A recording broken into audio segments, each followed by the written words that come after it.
Today we are going to have the puja of Fatima Bi, who was the symbol of Graha Lakshmi.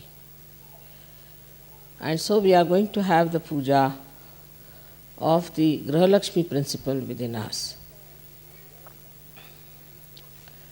As the housewife has to finish every work, everything in the household, and then she goes for a bath. In the same way, this morning, I had to do lots of things, and then I could come for your puja. Because today the housewife's jobs were many, so I had to finish them like a good housewife.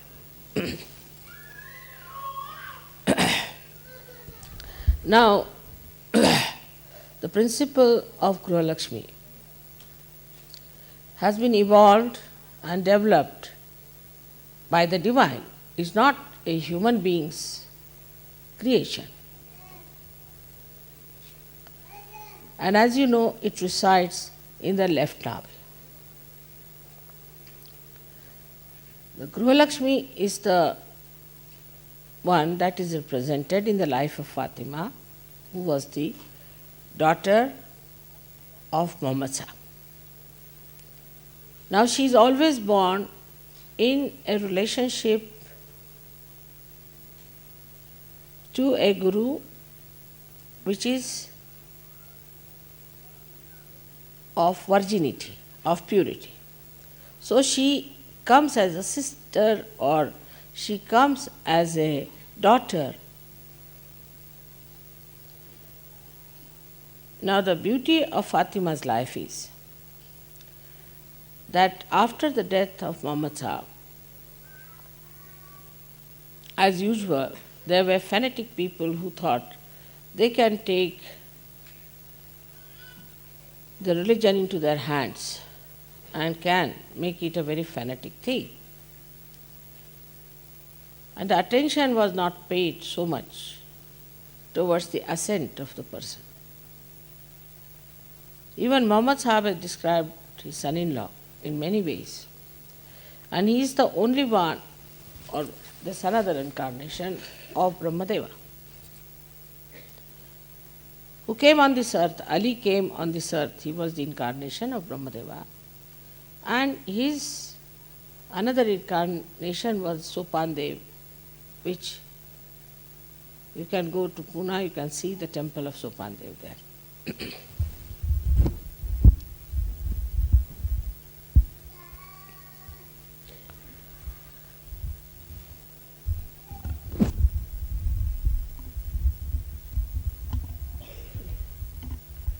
Falls with its weight. Back.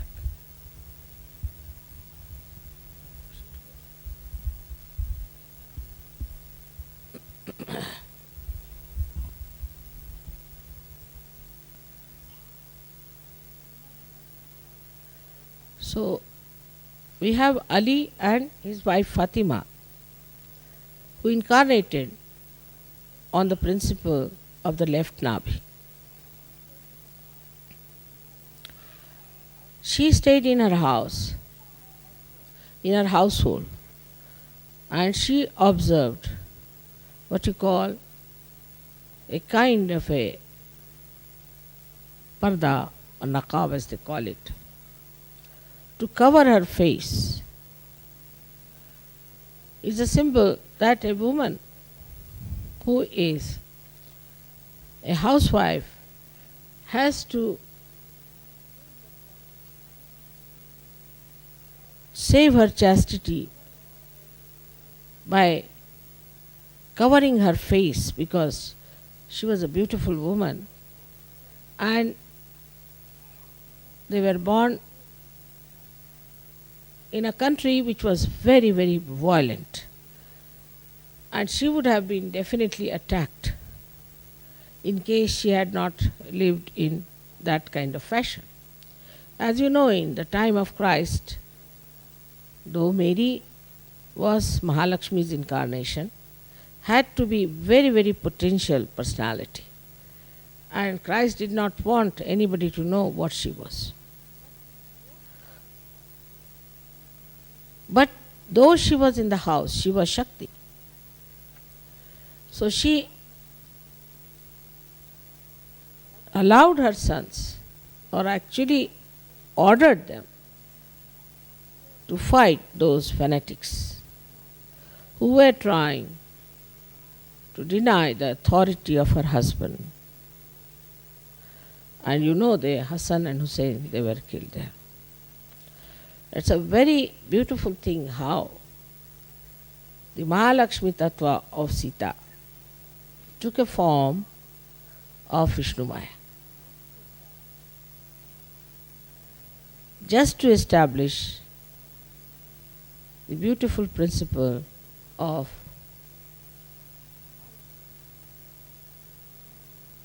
a housewife. Now she was very powerful, no doubt, and she knew that her children will be killed. But these people are never killed, they never die, nor do they suffer. It's a drama they have to play to show people how stupid they are. But as a result of that, another system started where they respected saints. Like in India, Shia people respect awliyas, or we can call them the people who are realized souls, like Nizamuddin Sahab. Then we have got in Chishti, we have got in Ajmer, Hazrat Chishti. All these great saints were respected by Shias. But still, they could not transcend the limits of religiosity. So they also became extremely fanatic. Firstly, they would not see to another religion where they had saints. They would not respect the saints who belonged to another religion. And even when we had a great saint like Sainath of Shirdi, who was a Muslim to begin with, and it is said that Fatima herself brought him as a child in her lap and gave it to some lady. It said so. We did not deny, as far as the Hindus were concerned, his saintliness, but the Muslims did not accept him. There's another one called Haji Malang, who is very near Bombay, who was a realized soul. He too realized the fanaticisms of the Shias. Shia word comes from Shia in UP. Sita is called as Sia. Sitaji is called as Sia. They also did not realize that there are saints who are not so-called Muslims, but they are saints. So they could not get out of it. So we have another one called Haji Malang, who was worshipped by Hindus. Some Muslims also go there, no doubt. And this Haji Malang was quite worried about the fanaticism of the Shias, so he appointed some Hindus to worship him, just to counterbalance. They did all kinds of things. There are many saints like that. I went to Bhopal. There's another big saint who was buried. But his all disciples were just depending on the earnings of that place, which was very bad. Even Hazrat Nizamuddin's things are the same way as the Hindus do. They all make an earnings. I mean, it's a kind of a commercial business. So this saint died and was buried there. There were many people who were depending on it when I went there. I just, by the way, asked them, what is your religion? So they said, we are Muslims. I said, what was the religion of the saint who died? He said, saints have no religions. So I said, then why do you want to follow religion? Why don't you follow his religion? They have no religions. Even it is said in Sanskrit, the sannyasis have no religions. They are dharmati, they go beyond the religion. But as it has happened with every incarnation, it has happened even with the Shia people, with the Sunnis, with the Hindus, with the Muslims and everyone, that they made a fanatic group. Now, fanaticism itself is absolutely against religion, against your innate religion within yourself, because it creates poison. It's a venomous thing. It makes you hate others.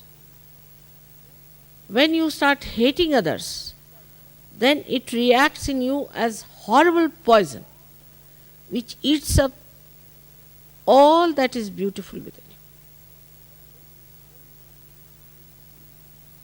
Hating anyone is the worst thing that human beings can do, but they can do it. They can do whatever they like.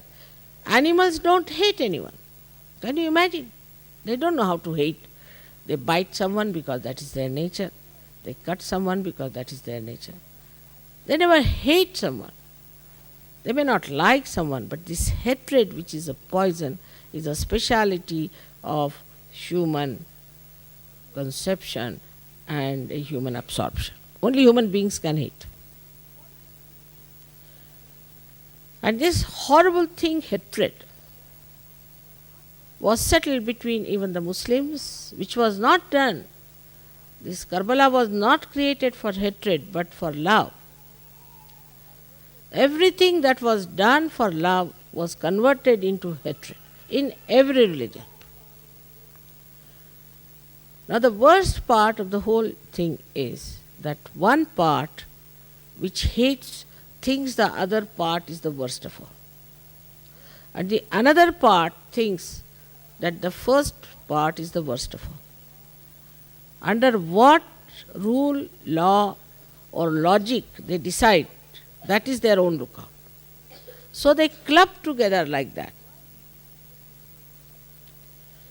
While this principle of the Graha Lakshmi was specially created to overcome that hatred, to subdue that icy stuff called hatred, to remove from the minds of the people hatred, this Lakshmi, Graha Lakshmi principle was created. How? In the family, when you have a household, the Graha Lakshmi principle has to subdue the hatred between the children, between the husband and the children. But if she herself enjoys her hatred, then how can she subdue it? She is the source of that peace which subdues hatred. Now in India we have joint families. You too have relations like uncles, aunties, this, that. The housewife's job is to smooth out all angularities of people which creates friction. Now the man has to worship a housewife. He said so, yatra narya pujyante tatra ramante devata. Wherever the housewife is respected, there only the gods reside. In our country, I must say, credit must go to the housewives. Because we are no good for economics, no good for politics, administration, hopeless. Menfolk are useless. They don't know any household work or anything. Women have kept it to themselves. But our society's first class is maintained by the women of the household. So the man has to respect the housewife. That's very important. If he does not respect his housewife, there's no possibility of any Graha Lakshmi Tattva being maintained. It's like the preservation of that principle of a housewife. But some men, I mean many of them, think that it is their birthright to ill-treat their wives, to torture them, to say all kinds of things, to be angry, if she is a good woman. But if she is a nagger, if she is a bhoot, then they are subdued, completely subdued. If the wife is a bhoot, then the husband always sort of tries to please her and be extremely kind to her. You know, she's a bhoot after all, be careful. Don't know what time the bhoot will come like a snake on you. And if she knows how to nag or to argument, then also they are afraid. There's no love. They have no love or respect for her. But they have an awe, a fear. And they are afraid of such a woman.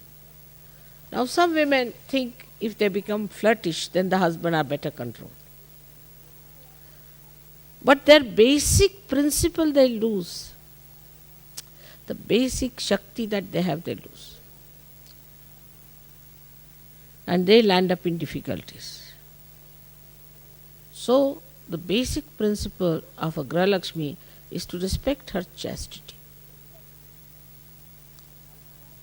To respect her chastity, outside, inside. That is the steadiness of it. Of course, most of the men take advantage of it. If the wife is docile or obedient, they make it a point that they just rule the wife left and right. All right? But this woman, the housewife, has to know that she is not docile. She is obedient to her own righteousness, to her own virtues, to her own qualities. If the husband is stupid, all right, he's stupid like a child, finished. But the husband has to know that he must respect, otherwise he is a lost case, he's finished. He's good for nothing. First thing is that you must see the woman in the household is respected as a Grahalakshmi. Then the blessings flow. But in no way he should insult her or be unkind to her and raise his voice or say things to her. But the wife has to be the one who is to be respected. I have so many times said, your wife is dominating, give her 2 slaps on the face. Of course, no doubt. She has not to be dominating. She has to remove the dominating forces of others. She is the source of peace. She is the source of joy. And she is the peacemaker. If she is the one who creates problems, then you can slap her nicely, bring her to her shape. It's all right. So it's a Grahalakshmi Tattva is mutual. It doesn't depend only on the wife or the husband, but both of them. So once if you are making your wife suffer, your left Nabhi can never improve. Or if you are a bad wife, your left Nabhi cannot improve. Now in the West, the problem with the women is this, that they don't realize what is their power. An 80-year-old woman also would like to look like a bride. They do not feel their dignity and enjoy their dignity within themselves. They are the queen of the house. But they want to behave like cheapish, childish, young, frivolous girl. They don't feel the dignity of their being. They talk too much. They behave in a manner that doesn't behove a housewife. Like they'll take out their hands, talk like this, as the fisherwomen do when they sell their fish to someone and when they have to fight. Or they shout. Sometimes they shout also. I mean, this, I've heard they shout. And sometimes they beat their husbands. That's the limit. They start always comparing themselves with the husband to begin with. Like, I am such a rich man, rich man's daughter. I am from such and such family. My husband is from such a low family. He has no money, nothing. He is not educated, so ill treat him. Treat him in a manner that show no respect. Such a woman will lose all her powers. Also, in her own ways, she will feel guilty. She'll feel guilty because, first of all, nobody has right to look down upon anyone whatsoever, in SahajaYoga especially. Then to look down upon your husband is something unbelievable. He may not be a SahajaYogi, all right? He may not be up to the point. But by your behavior, by your strength, by everything, you can save him. But why are you losing yourself? By dominating others, by strangling others, by making your husband a very sort of a frog in the well, telling him, oh, we both are, after all, we should enjoy, let's have our house separately, nobody should come in the house, even a rat won't enter that house. Even to say, oh, these are my children, my husband, myself, is the negative of SahajaYoga, is a negative form of understanding.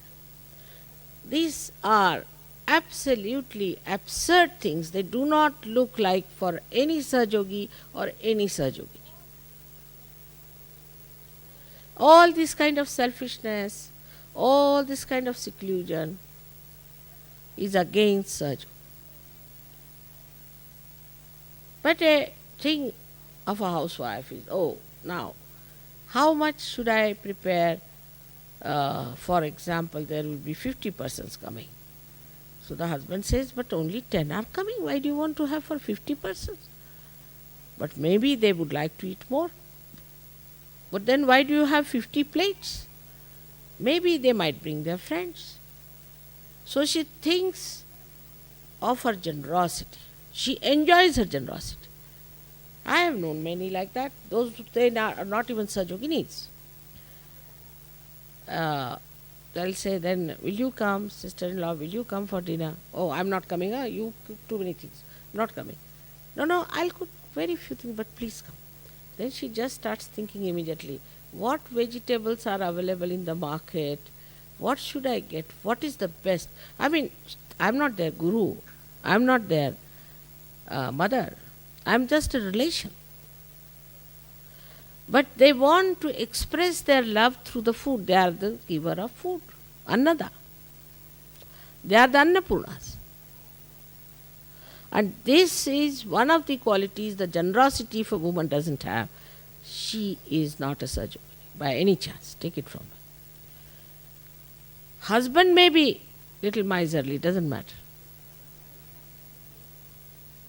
But wife has to be very generous, and sometimes she secretly gives money. Not to her own children, but to others. Such beautiful women have to be there in SahajaYoga. But I feel so sorry sometimes that the attack comes from the women of SahajaYogi, not from the men on me. I am a woman myself. I feel shocked that the women should attack me like this. For what? In SahajaYoga, there is no domination of any kind. But all this so-called idea of servility and domination comes from the false ideas you have about your own dignity, about your own understanding. You are not aware of yourself. You do not know that you are the queen. Nobody can dominate you. Who can dominate? The lady who rules the household. If supposing the husband says, I don't like this color, all right, leave it for a while. Then somebody will come and say, what a nice color. He'll say, such a nice color. Oh, don't change it. The woman must understand the men. They have big eyes. They are not microscopic. They see everything in a big way, you see. So today they will say something. Tomorrow they will forget about it. And they don't have microscope. They are too above these things. They are above these things. You must understand them as they are. But if he sits on the horse, I must also sit on the horse and fall down. If he goes for skiing, I'll also go for skiing. If he develops his muscles, I'll also develop my muscles. It is coming to that point. I mean, women start looking like nothing on earth. You don't know what sort of women these are with big, big muscles. You without any moustaches.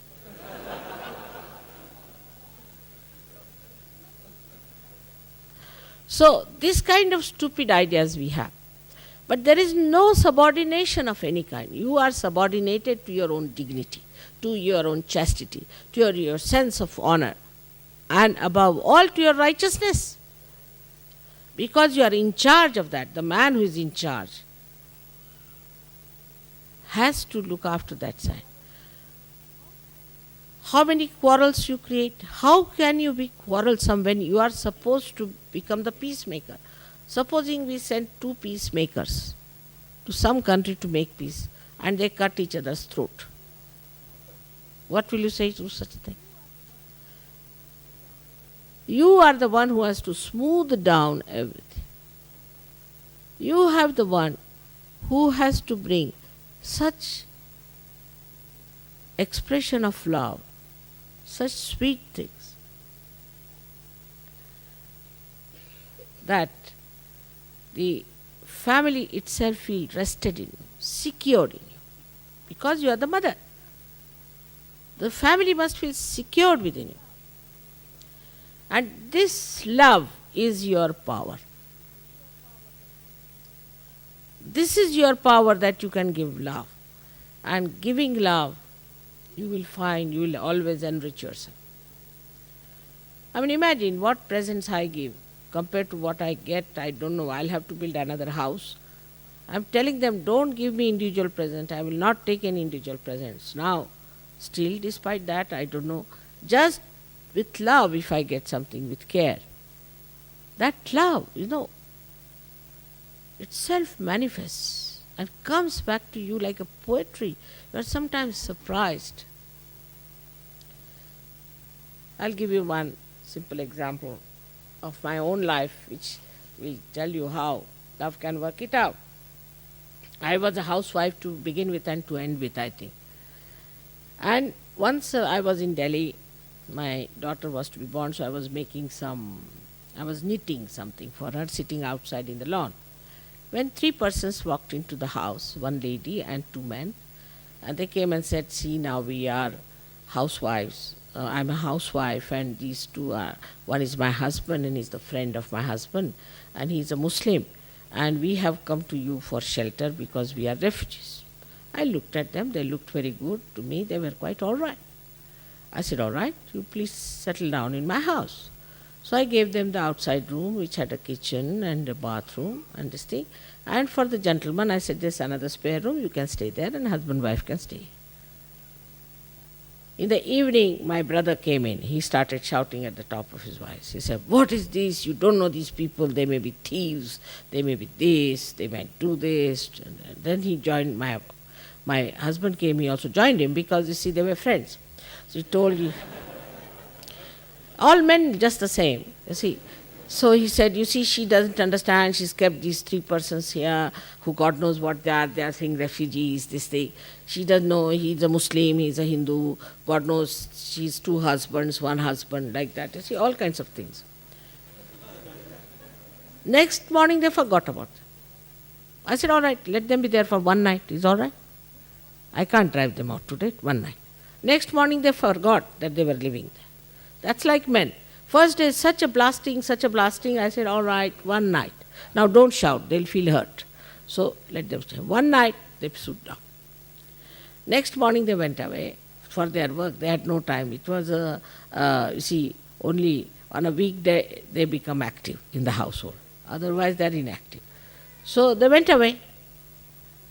It so happened that these people stayed with me for 1 month.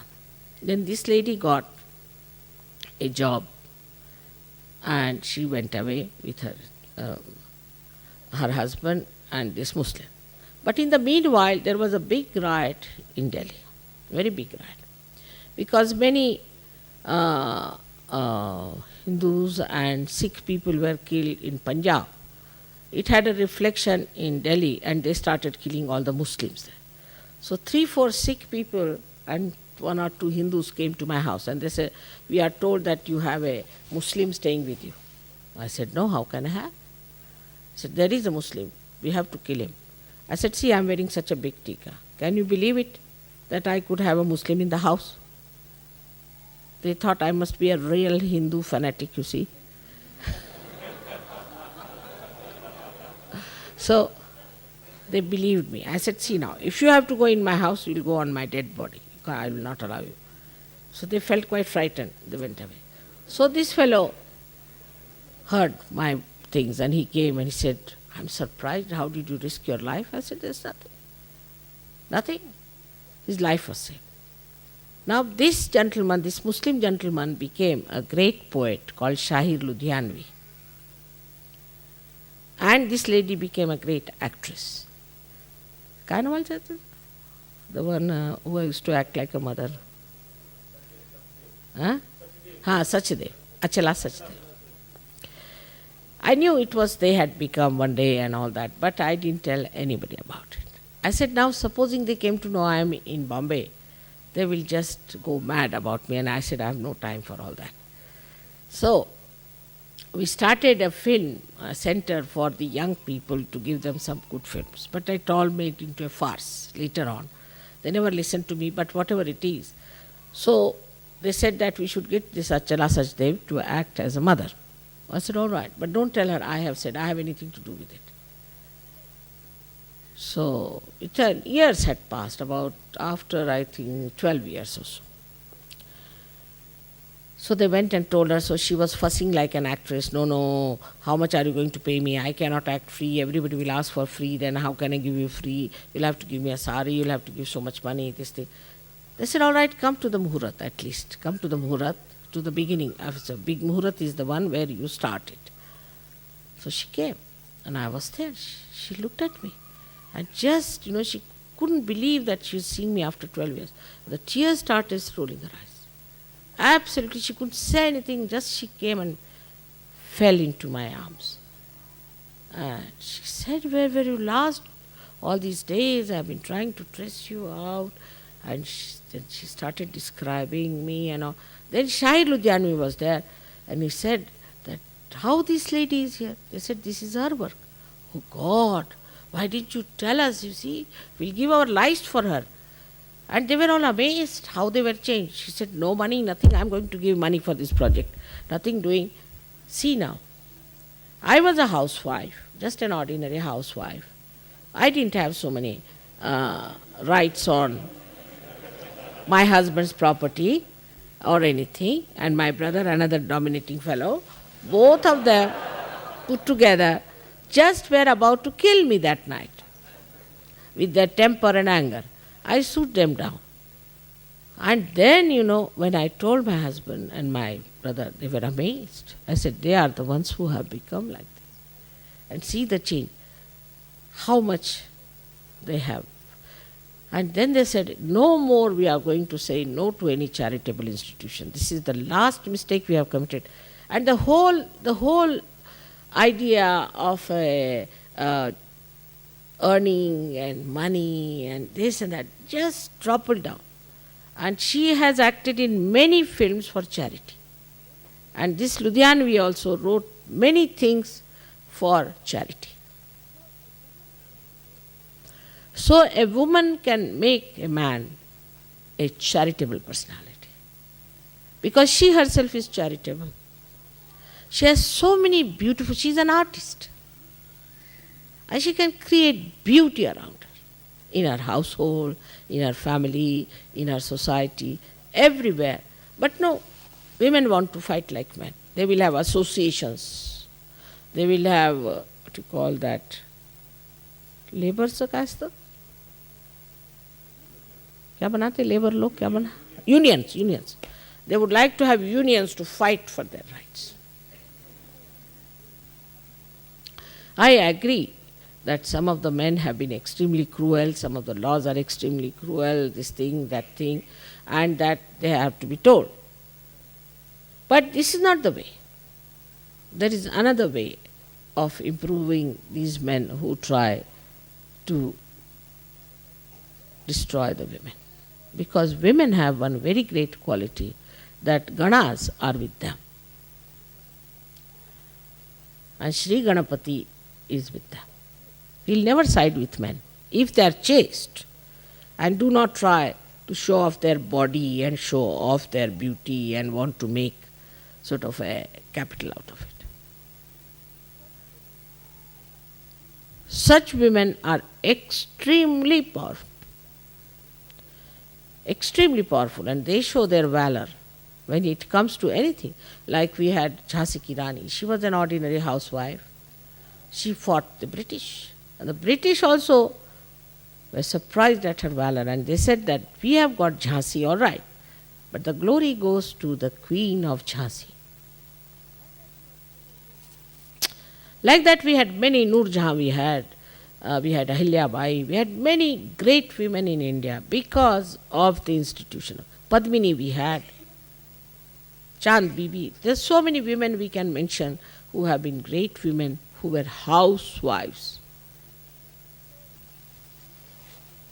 So the woman's quality are like the potential of the Mother Earth or potential of any energy. Like electricity has its potential somewhere else.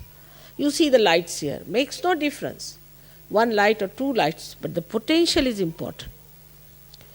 So one has to understand we are potential, and to preserve our potential, we must have the sense of dignity, honor, and righteousness within ourselves. Now men must respect their women who are like this. But men are another stupid stuff, because they will not respect a woman who loves them, who is chaste, who is good, who wants them to be collective, who wants them to give, who be charitable, who wants that SahajaYoga should be promoted, and the one who wants that her husband should be happy and joyous and that he should come to SahajaYoga as well. Instead of that, they run after some funny, stupid women. What is there to be so attracted towards bhutish women? Must be some bhoots in them, I don't know. That's the way they get attracted. As a result of all this misbehavior of men, women become very insecure. And they get insecure. As a result, the men suffer and women suffer. A man who neglects his wife and treats like that will consequently get blood cancer.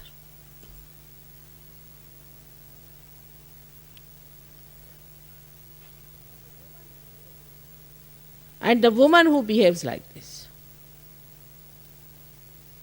in this manner, and if she ill-treats her husband, will get asthma or of a very serious type of cirrhosis.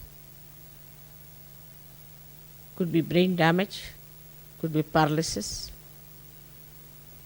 could be complete dehydration of the body.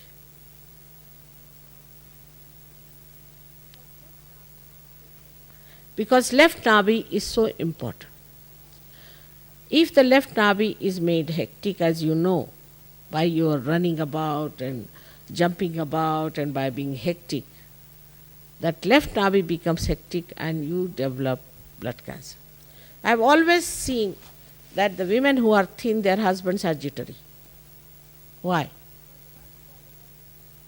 Because the wife is all the time making him run up and down, do this, do that. You didn't bring this thing for me. I had asked you to bring the Coca-Cola. You didn't bring, you didn't do that, as if he's the sinner all the time. And the man becomes jumpy all the time. Jumping. He gets something for the jumping and she gets something for her torturing. There's no love. There's no joy. There's no happiness.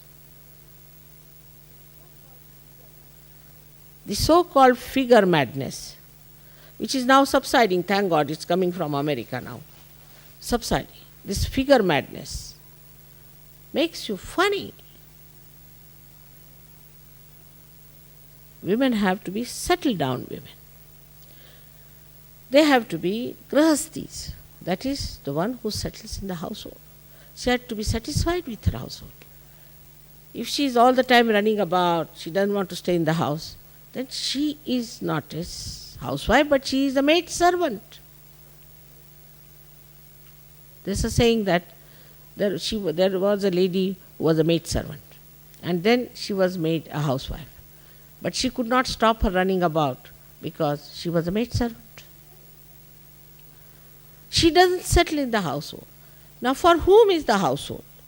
Is not for only herself, no, not for her husband, no, not for her children, but for others to welcome. Like this, Mother Earth has spread all these beautiful things for you to come and sit and enjoy. There's a very common thing also in the SahajaYoga. We find that people after marriage become absolutely engrossed into each other and lose Sahaja. Then their children suffer. Their children become fussy, funny, and disobedient, tortures. They have some physical problems also. It's a punishment. Not that I punish this, but is your own nature punishes. Supposing you put your hand in the fire, it will burn. I mean, who is punishing you? You are punishing yourself. Then children become funny. Just for your family, just for your food, just for your household. This selfishness, if it crawls up into man, then God save that family. If it's a woman, is all right, at least little bit. But if the man is a gone case, that I should have a house, I should have a job, I should look after my children, it's for my family. Our family is not of one man, one woman, but the whole universe is our family. We are not on our own. And if you become arbitrary and if you become secluded, I must tell you one thing and warn you today, that those people who will try to seclude themselves, a day will come when they will have horrid diseases on them. Don't blame SahajaYoga. SahajaYoga has its own beautiful realm of God's kingdom. But in the God's kingdom, you have to be collective. But a bad wife can create problems because she'll create a problem, she'll form a group of people, group of women, she'll go on rolling down with her boots to everyone.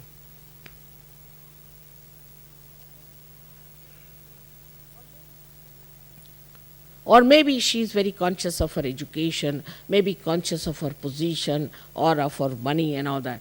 Then also she will try to keep the husband aloof. Such people have to pay for what they have done, not because it's a punishment from God. So, Grahalakshmi Tattva in SahajaYoga is very important. Those people who have got problems after coming to SahajaYoga, most of them have neglected their Grahalakshmi principle. Because Grahalakshmi, if goes out, then center heart catches. Those women who have tried such tricks should give up immediately, because that's very indignified. Nobody respects such a woman. It's very true with the leaders' wives and the leaders. The leader's wife or a leadership is a minimal of a minimal of a minimal of a so-called position. Most insignificant. What you have got is much higher than this. If you ask a saint to become a king, he'll say, what? You want to put the ocean into a cup?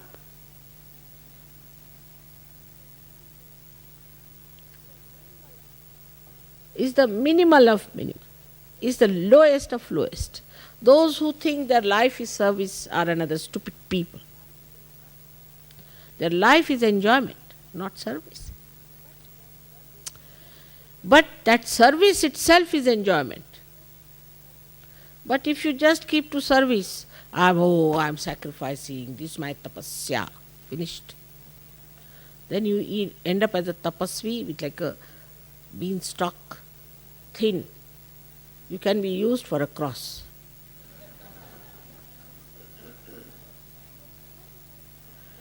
So in SahajaYoga it is enjoyment, but unless and until you have that essence of enjoyment into everything, it cannot be an enjoyment. If you take out the essence from the cane sugar, or what you call the sugar cane bamboo, then what is left? In the same way, all the so-called service and seva and tapasya and all that has no sweetness in it, finished. So the essence of all this is sweetness, and that is generated by women. But they are very strict. Don't spoil this, keep this nice, keep that nice. The husband comes home like as if like a criminal, you know.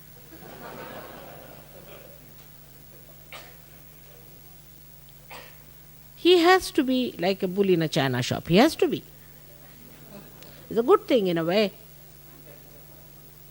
It's nice he doesn't know how to do anything. It's even better for you.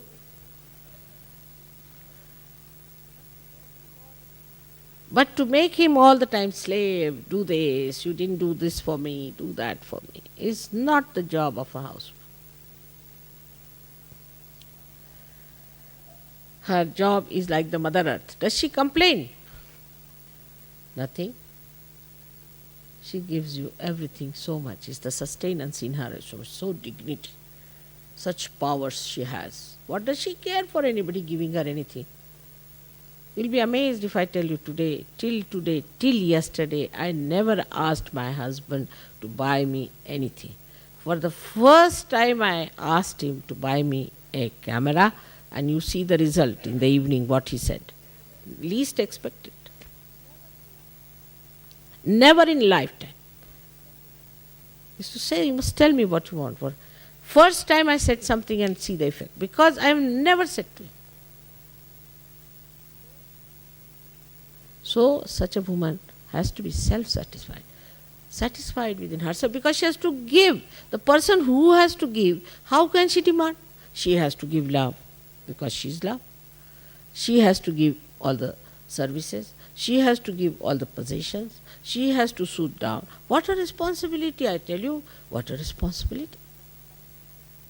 More than a prime minister, more than any king or anyone, is the responsibility of a woman, and she should feel proud of it, that such a responsibility has come to me.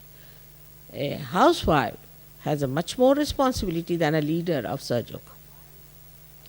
But the wives of leaders can be horrid, because they think they have become leaders. Well, this is the minimal of minimum. I mean, it's like I said, the ocean coming into a little cup. And their behavior becomes so funny and absurd, I'm surprised. I was married in a family where we had 100 people living together. And each one of them adores me. If I go somewhere in Lucknow, all of them will come from all over to see me, but my husband goes, nobody comes to see me. He always complains. He is the relation, I am not the relation, and they come and see me, not him. If I had not given them love, If I had not given them whatever they wanted, they would not have come to me. So they are the preservers of others. They don't have to preserve things for themselves. We have many stupid women with us, I tell you, many stupid women. We call them Buddhu in Hindi language, the Buddhus. Because they don't know what power they have got. They don't know what responsibility they have. I am an example before them.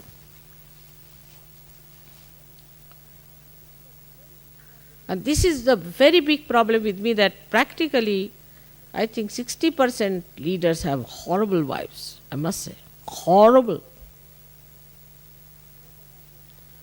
And SahajaYoga goes dup like that with them. They can't live in an ashram. They will have their food. The husband must see that they have their food. But it is they have to feed everyone. Everybody has to be looked after. At the end, they should eat. Everybody must get a bed. They must see everybody is sleeping now. They must cover all the children, everything. Then they must sleep. But no, they sit down. They become mini Matajis or greater than Matajis. Get me this thing. Get me that. This, do that. Do this. They don't know how to cook, most of them. Every wife of a leader has to cook and learn cooking. It's compulsory now.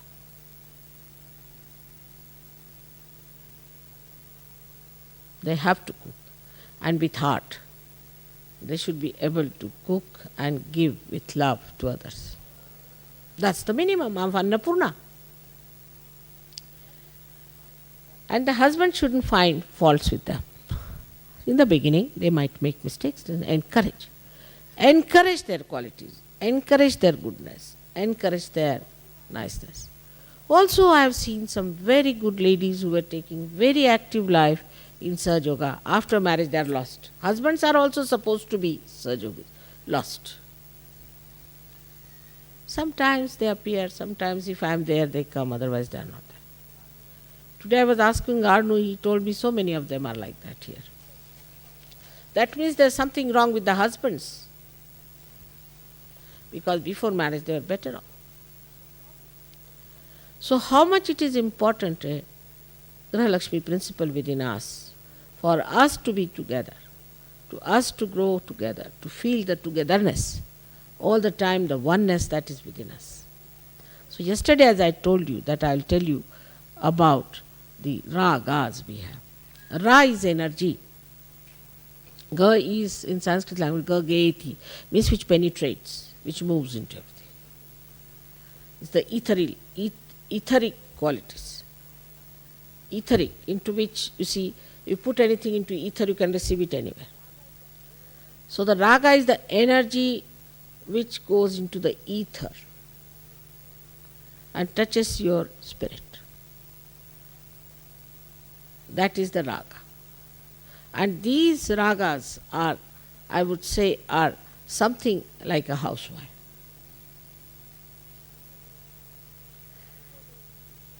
Supposing if you stand with a military band, you will be fed up, left, right, left, right, left, right. But a beautiful melody, that's a melodious thing, melody. And this melody itself is suggestive of a beauty. The way the housewife decorates the house, she smooths down everyone, makes them feel happy. Then she looking after everyone. Everybody knows she's standing there. Imagine, like a modern style would be, you call some people for a birthday cake of your child and you cut the cake first. Because you are the housewife. How will it look? It is that ridiculous, I tell you. The way the housewife always puts forward before everybody else. They have to be on the back because we have to look after. Look after all of them.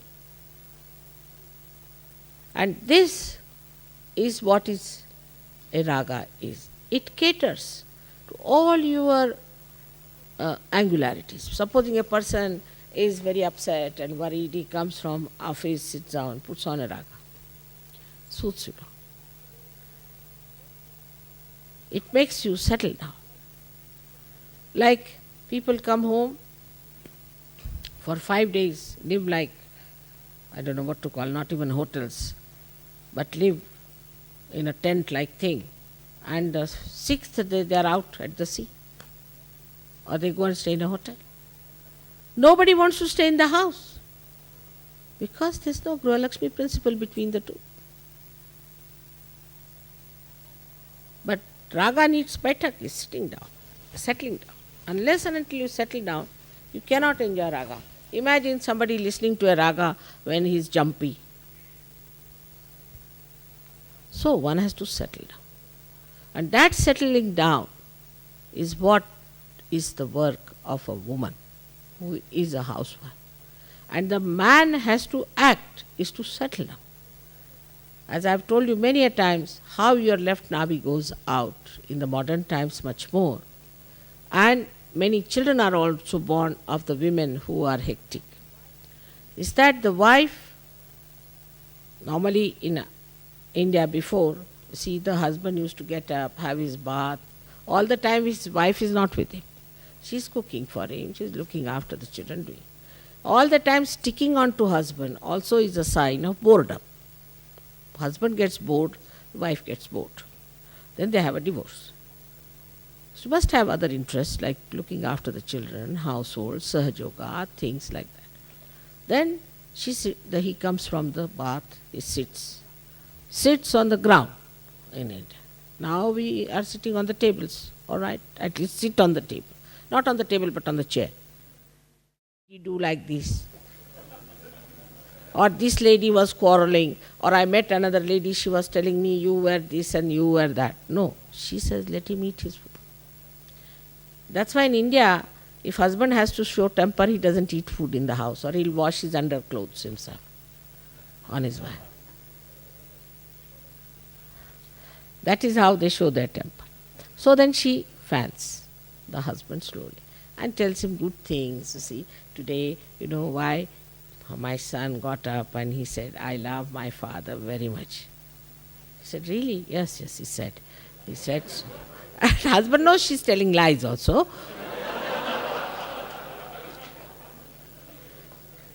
But you see, all nice things, you see. And I think better is, your mother is much better now. I think I'll go and look after your mother. And your sister is coming, so I'm thinking of buying a sari for her. All such nice things she will talk to him. So he'll eat his food nicely. Then he'll go wash his hands and go in a bullock cart, not in a car, where there is a jam always. All right, now the bullock cart is over. The fan is over. You have to be very fast. Life is fast now. In this fast thing, as I've told you, that on the periphery of the wheel, you have the speed. But at the axis it is not. So Sahajogis have to be at the axis. And so the husband and wife, the left and the right side of a chariot, have to be on the axis, and the left is left and right is right. Now the women always take more time to get ready. Not me. I take less than my husband. Much less than my husband. But normally. So that is their habit. Forget it. Now women have their own habits. They are women. Women will remain women. Men will remain men. Men must see their watches 10 times. Women might see it once, or maybe their watches are lost or out of order. If they are real women. They are not jumpy like men. They are different. But they are women and you are men. And God has made men and women. If it was to make a unisex, He would have made a unisex. He did not. So one must accept the sex in which you are born with grace and beauty and dignity. Both. And you must know this is women's party. In India we have this thing like, I was married in a family very orthodox where they used to even cover the face and all that. So one day the collector is a friend of my husband, so he told my elder brother-in-law, why not the wife of my friend come and see me? He said, of course, of course. So just to make it easy for him, he took leave from his office and disappeared into another town. And he told his wife that see that she goes and sees the collector. See how beautiful it was. How beautiful it was.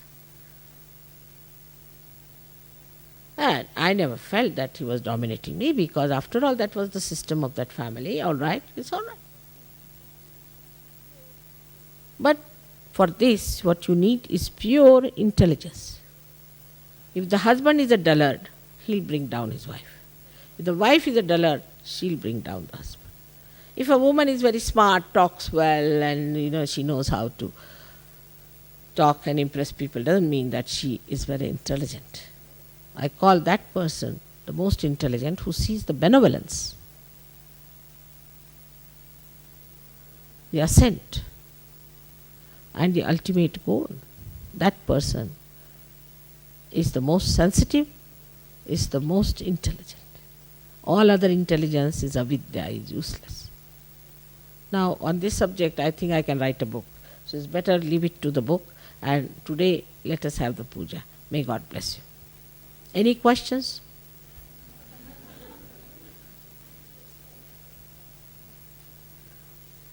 This means I'll be spending some money. I don't know, there's no chance. I don't know when will I spend. I love to spend. I mean, everybody should love to spend. That's why the money is for. I must give to others. You see why the matter is there. Matter is to give to others. Just enjoy giving others. So enjoyable to give something to others.